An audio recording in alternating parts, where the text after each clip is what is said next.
Hello and welcome to the Colorful Colored Republican. Happy New Year to everybody. We have a great show for you guys today. It's going to be a lot of politics, so go ahead and buckle in. We're going to start, of course, with Donald Trump over the break was speaking on multiple different territories, mainly Denmark, the Panama Canal, and Greenland, saying that America needs to make a play for these places. And he actually made a play for him, Greenland, before in his first term. But of course, any superpower, whether it be us or China, making a play for Greenland is definitely in the cards. And of course, Trump's just talking, seeing how everyone's going to react when what he's saying. Of course, he's not even in office, but of course, Donald Trump's going to give us his best. And he's saying, what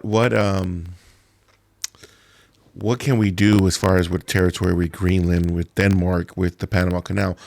Out of all of them, I believe the Panama Canal is the most important one, of course, because if you were to travel around the whole South America, it'd take you about 12,000 extra kilometers if you didn't have the Panama Canal.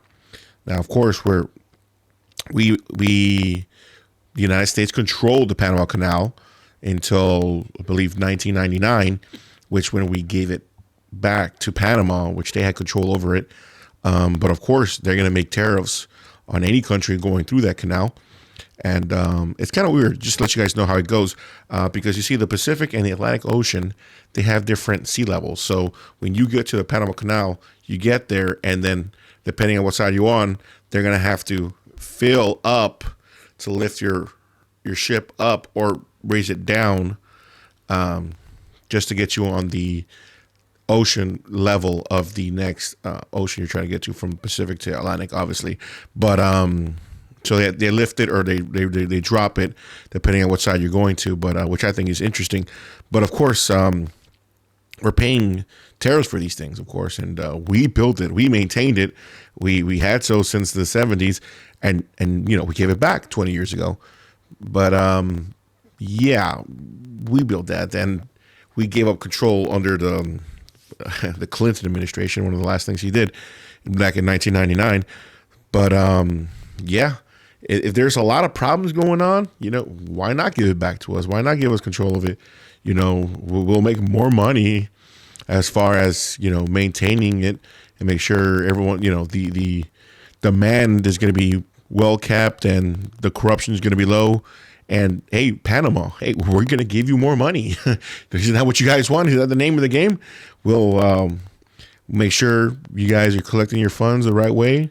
We're going to not only give money, because the United States is not just only about money, but we'll help you out more with infrastructure, maintaining it. That's not a problem. Investing us more into Panama with different things, because it's not only about just money. It's about resources. It's about contractors. It's about infrastructure. It's about economies. All these different things that we can bring to the table. And for Panama to go back into this, absolutely, I would say yes. If I'm a country, a Latin American country, and the United States is asking to do something like this, yeah, absolutely do it. It is definitely in your favor to do this. So I definitely am on board for that. Now, of course, Greenland and Denmark, that however you want to slice it. I mean, it'd definitely be nice to pick one of these territories up. But of course, it's just like, and it's not surprising to me that Trump will float out the idea to have to name all three of these throughout his I think 2 weeks, he mentioned all three of these territories. So it's basically like a sweepstakes. Anybody who's interested, for us to pick you guys up, to help you guys infrastructure, your economy, to help with our trade, because you now know that trade is going to be the way it is with Trump for at least the next 4 years. So, hey, let's talk turkey. So, of course, any one of these, territories that want to better themselves and their economy and to have America's backing, military backing, economic, and definitely trade, come on now, now's the time. Ring the bell. Talk to Trump. Especially now that when he's not in office. When he gets into office, it's gonna be a lot more difficult. So they talk turkey now. And I'm sure they are. I'm sure they're saying all the right things. We don't need United States. Blah blah blah. They're gonna say that out there in the open, of course. But we all know the name of the game. We know that they're gonna go ahead and start saying, hey, well, we're saying that out loud, but behind closed doors, it's probably a different conversation. That's for starters. But of course, one of the main things happened during the 2024 election. We have the youth vote. The youth vote. Sorry, they were what 18. When we're talking about youth, we're talking about 18 to 29-year-olds. Trump swung them. He swung them in his favor, and now with his cabinet picks, you can imagine as far as how. The mainstream media is trying to label it. They're like, oh, no, he's picking all these different people, and people are not liking it. But if you look at the polling for the 18 to 29-year-olds, 59%, that's pretty big, for them agreeing with the picks that Donald Trump is making, You're never going to get 100% in any group, of course, but for them being almost 60%, that's definitely something in his favor. And we can't squander this. We cannot squander this. That's why we have, as far as the influence we have now with people on social media, reporting the news on themselves, saying their opinions, especially out there when you have such biases on either side. People just try to get information and try to get entertainment at the same time. And before, reporters would just report the news. That's it. They wouldn't be a part of it. They wouldn't infuse their opinion into the subject matter itself. And if they did, they let you know, okay, I'm this or I'm that. They try to not say, oh no, I'm impartial, I'm in the middle, and then of course be full hardcore liberal. But that's what we have. And now with social media blowing up the way it is, I mean, can you imagine? Just do a little comparison here. Donald Trump does an interview with Joe Rogan, and of course there's the powers that can be try to censor that, and they try their best. They couldn't do it.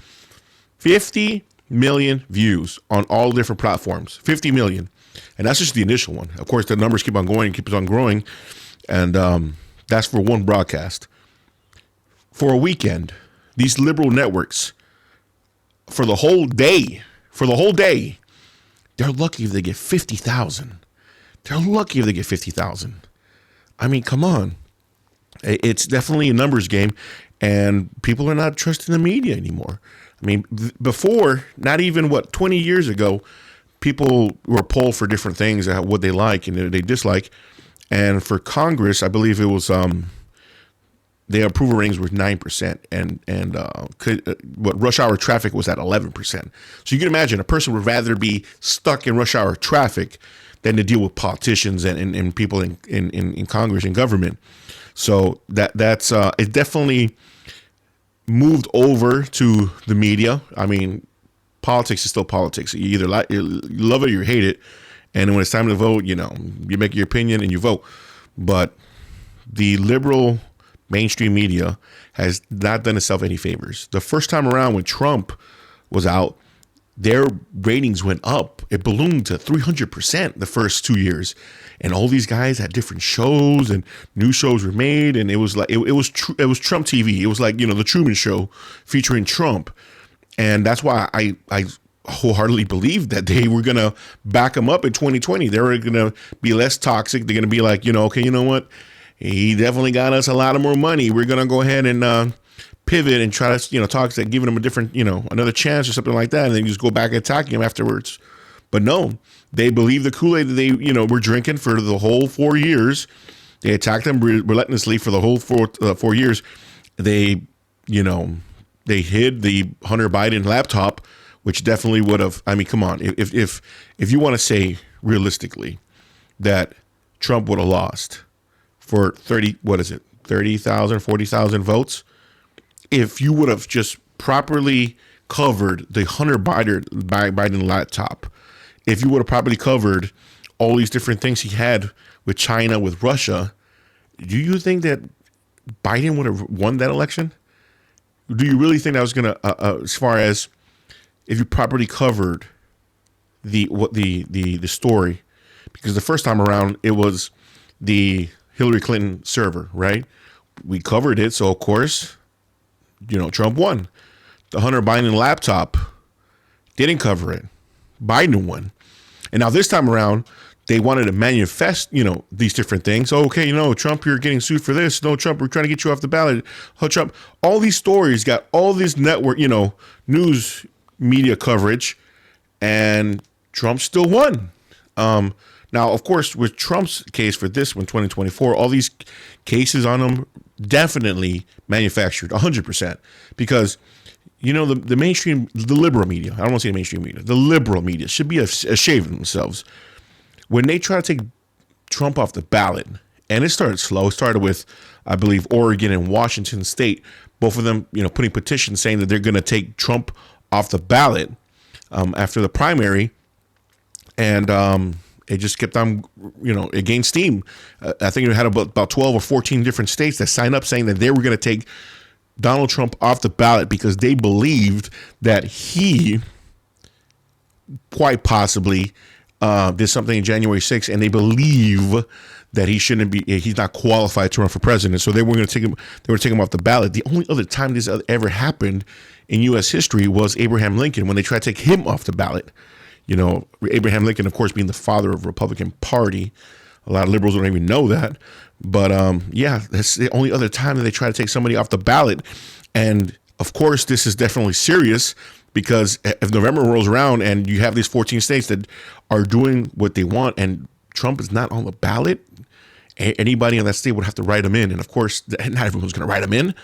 So it definitely was important for the Supreme Court to jump on this. And they did. They jumped on it early. And kudos to them. You're going to tell me there's 5 conservative judges, 4 liberal judges. You're going to tell me all 9 of them supported Donald Trump in this. 9-0. 9-0. You would think the media would definitely get a hold of this story and say, you know what? Hey, liberals, hey, y'all need to slow it down. Slow it down. 9-0. That's historic right there. The history books are going to look at this time as madness, as you trying to circumvent the system, trying to get this man off the ballot illegally, and you didn't stop there. You would think, okay, we made a mistake, we shouldn't have done it. Supreme Court was there, for a reason, to check and balances and all that good stuff. No, what you do after that? It started with Mar-a-Lago, with the FBI raiding his property illegally, because the president can declassify information as a president. Biden was the vice president. Vice presidents can't do that. So apples and oranges, absolutely. And Trump, being the president, can whatever information he has in his Mar-a-Lago, he can definitely just declassify it easily, no problem. As a president, you can do that. Biden had this information as the vice president. You don't have that power as the vice president. So definitely, one story is more viable than the other. But it started there. And then, of course, you try to take him off the ballot. You can't do that. Can't do that. 9-0. Okay, no. Jean Carroll, the sexual assault case, during a election season, after the primaries. Oh, this is happening. Okay, you were suing him for this. Okay, the 43 made up conviction charges. Just, okay, have that there. Oh, okay, we have the 2 shootings, because you're calling him an existential threat to democracy. You're calling him Hitler. Of course, people are they're going to believe what you're saying to them. They're going to believe that propaganda, because the mainstream media has power in that sense that, people are very influenceable. They're very impressionable. And if you keep on saying something over and over again, you don't think you're trying to condition them to do something? So they do that. And you think they would stop. They didn't stop there. They kept on going. And it definitely was historic as far as what Trump had to go through just to get this W. And it definitely is impressionable what's happening. But we have to build on that, though. We have the youngsters. This happened also under Ronald Reagan, when we had, I believe, the youngest Congress at that time, when they were all voted in during the 80s. And we grew from that. We had two terms of Ronald Reagan and one of George H.W. Bush. So for 12 years, Republicans were in power as far as the executive branch. So we need to build on this. We can't just, squander it. We have to make good legislation. I 100% back Trump trying to get the the corporate tax rate to 15 to 17%, mainly because you have Canada and you have Mexico. Their corporate taxes are 15 to 17%. What are we telling people in those countries? Hey, look, we're gonna have it very close to these two countries. Ours was 35% before Trump. Federal tax rate just 35%. I mean, absolutely maddening. It was just crazy. And now, of course, it's at 21%, but Trump's want to get it down to 15%. But only speculation is if you build your factories here, which is absolutely brilliant because you have to have an incentive to build here. And if you build here, you'll have a competitive corporate tax rate. That's number one. Number two, as far as shipping is concerned, you'll ship locally, nationally, but you don't have to go across the pond to, or across the borders to try to ship your merchandise throughout the United States.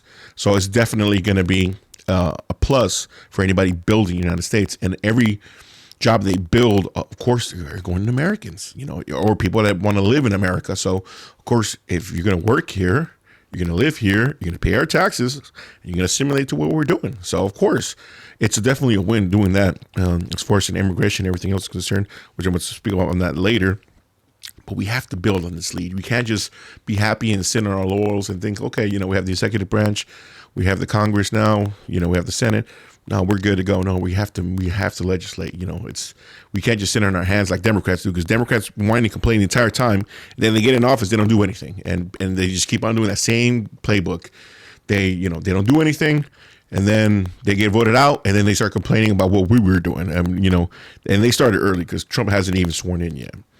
But Republicans are starting early. They started before Trump won, because the GOP, they're trying to slash $20 billion out of the IRS's budget.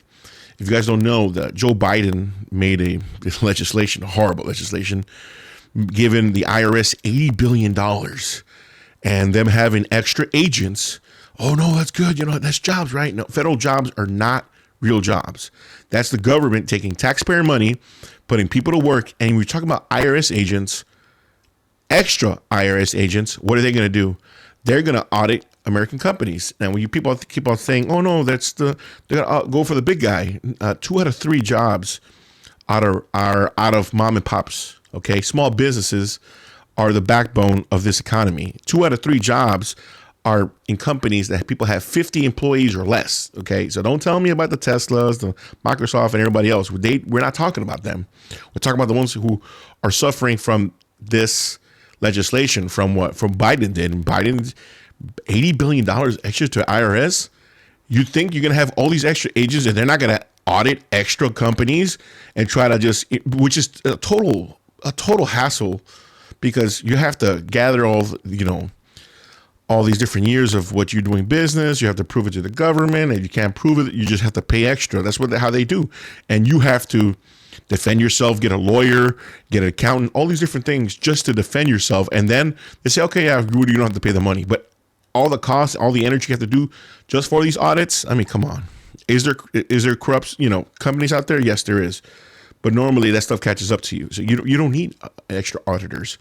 But I definitely agree with cutting with the IRS, and we started early. We could cut more. And, Elon and Vivek, you guys definitely, get into that, see how much we need to spend on these different places, these different government agencies here.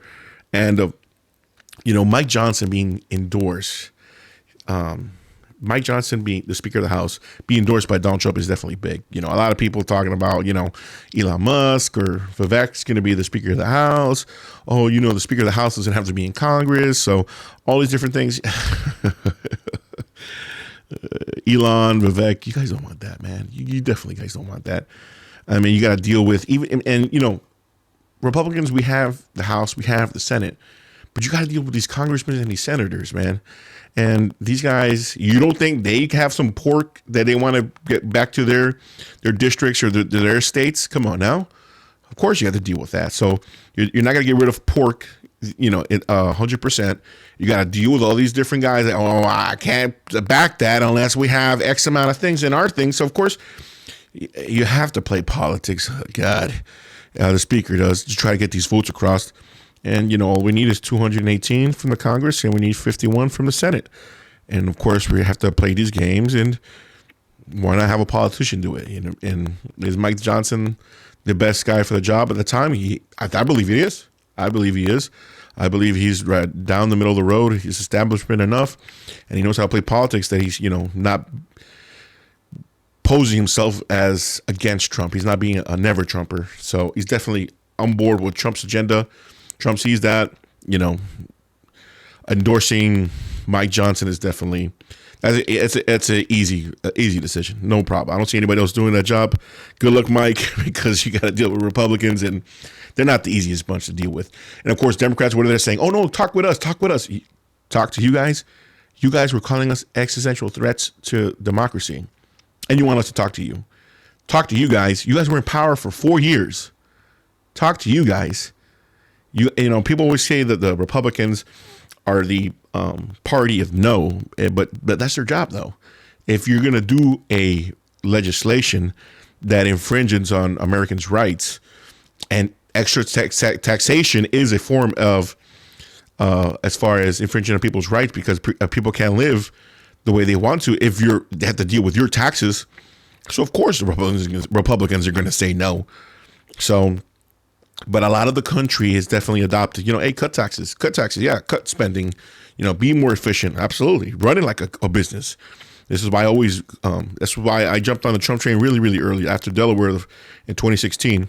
A businessman should run the country, I believe so, because being the president, you are the CEO of the United States. So have somebody that backs America, has America first, that doesn't like, oh no, please let me give you billions of dollars and please be our friends. We don't operate like that, man. We're the best country in the world, Craig. So, y'all come to us, y'all come correct. That's what we need to do. That's why we got Trump again. But speaking on different presidents, Jimmy Carter, he died just before New Year's.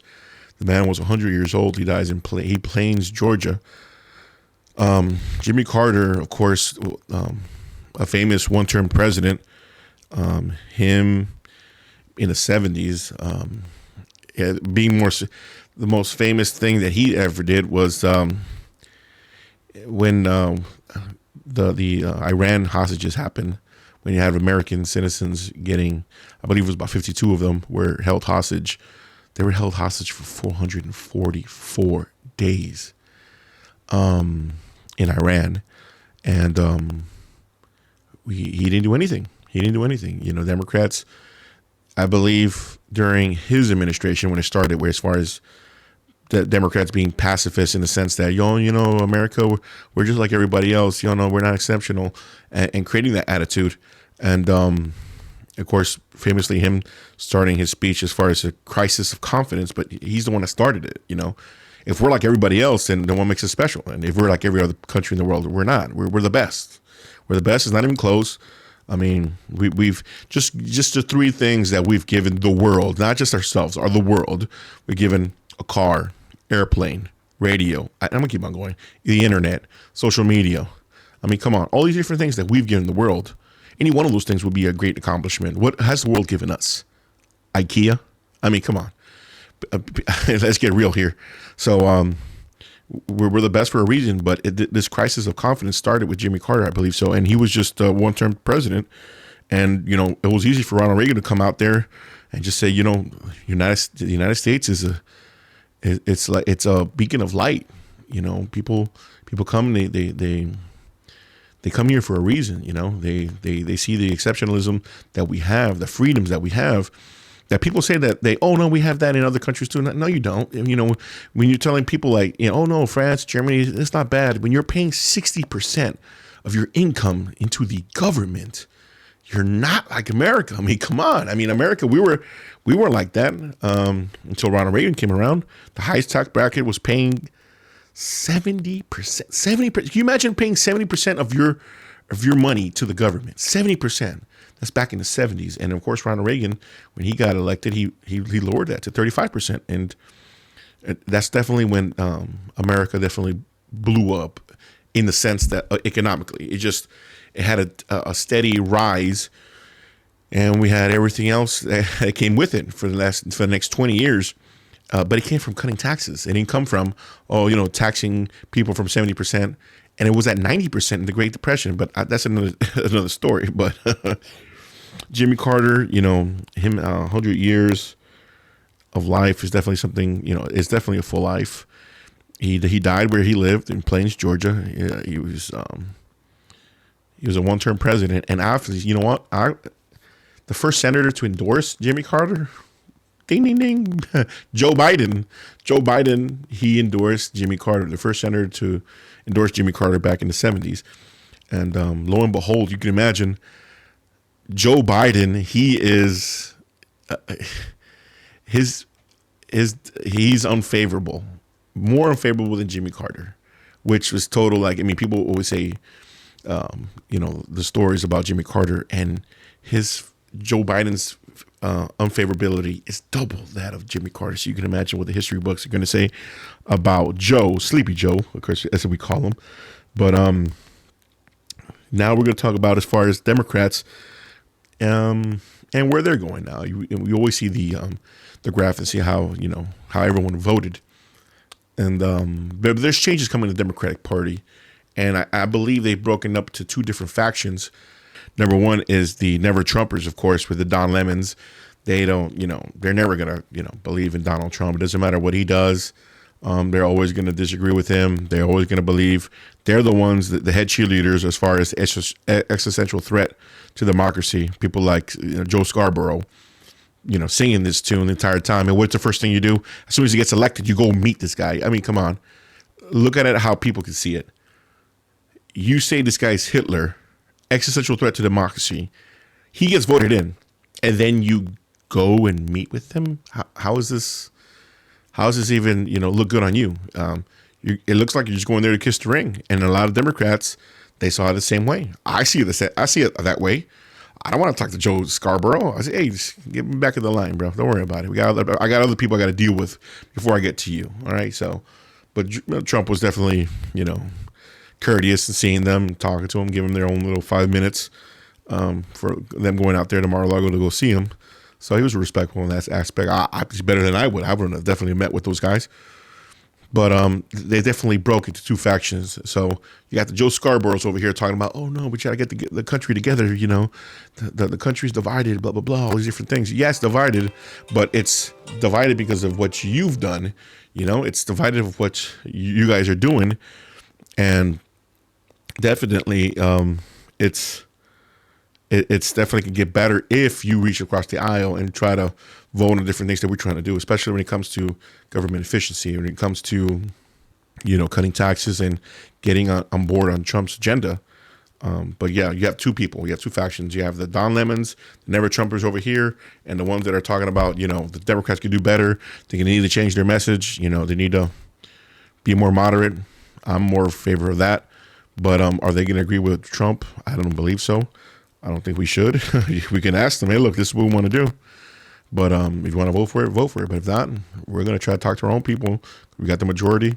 And it's very, very important because this year is very important because 2026 is around the corner and we need to maintain this lead we have. We don't want to lose the Senate to the Democrats.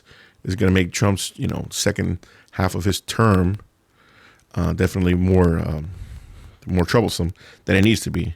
But that's why it's so important. This first year is very, very important. Pass that legislation.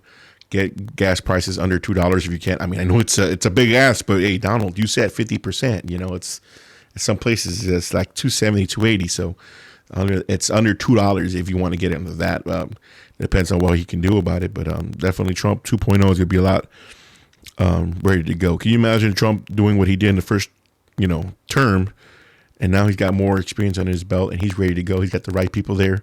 And we got Elon on the team now. I mean, forget about it. I expect a fast start and transitioning to the Elon Musk. Elon Musk, okay, look, yeah, you're the Iron Man of here in the Avengers here. And Trump, of course, is Captain America. But you speaking out loud on your immigration stance. If you guys didn't know that Elon Musk and Vivek Ramaswamy, both of them, Vivek from India and, of course, Elon from South Africa. A lot of people don't know that. But, yeah, both of them come from foreign families, and they're of course, praising the H-1B visas. These are the visas that let people from foreign countries come over to work here in America. And if you have a bachelor's degree, I believe 65,000 people, they're the ones that are allowed to, if you have a company vouch for you, they use a H-1B visa. If you have a doctor's degree or higher, it's about 20,000 people that are allowed in this country. And of course, okay, no problem. This is the number we have. That's the quota we have. Okay, Vivek, Elon, here you go. Here's the list of people you want. You want to increase the tech sector? Okay, go ahead and do it. You guys want to increase the medical sector? Go ahead and do that too. You guys have, where's the list? Here's the list of people we have. Okay, I'm gonna look through them, see who has the best credentials, and we'll put them on top of the list. Of course, we're still going to do our things, and we're going to go ahead and we're definitely going to, vet them doing our job. But you guys have the pick of the litter. Just pick who you want. We're going to vet them. They're already on the list. They already put in their paperwork, and then all you guys do is put in the work, do what you got to do. But don't go out there and start talking like, okay, we're going to go ahead and start talking like, hey, this program is so great and everything else. Come on, guys, read the room. We won. MAGA is, as far as getting illegal immigrants out of here, we got that. But when you start talking about bringing more immigrants here, you're confusing us. And especially when Trump hasn't even sworn in yet. And also, why? I mean, if this thing were to leak out, okay, I got it. It leaked out. You guys are putting this thing on Twitter. What's going on over here? But you know what? It's an early test on what these guys are going to do. Vivek and Elon. Elon seems to like the drama because I guess he changed his profile picture. He put his name K Maximus or something like that. I don't know. So he seems like I like this drama, but brother, there's 330 million Americans, and plus a lot of media have a lot of coverages, and they spin a lot of narratives. So we'll see how much drama you like, brother. I mean, but it's too easy for you to stay out the limelight. You keep doing what you're doing, but I mean, you seem to like this drama, so we'll see how much you can take there. But I'm definitely the future is bright. Vivek and Elon, what they're going to do with the budget is they promised we spend about $6 trillion to $6.75 trillion every year, thanks to Biden. And Elon already is promising, we're going to cut the budget at $2 trillion. Brother, that's about 33%. Yeah. Can you look at the books first? Can you say, hey, look, we're going to do a good job. We're going to be efficient. Okay. Don't put a round number there. Why are you promising $2 trillion? Let it be like $500 billion. If it's $500 billion, you don't even say how much. Don't even give it a number. Just say we're going to cut into the budget. And then when you cut into it, it's only $500 billion you spend. Okay, we cut into the budget. You say you're going to cut into it. No problem. But if you say $2 trillion and you only give us $500 billion that you cut, what's going on, Elon? What's going on? You said this, all these different things. I don't know why he's setting at such a high bar.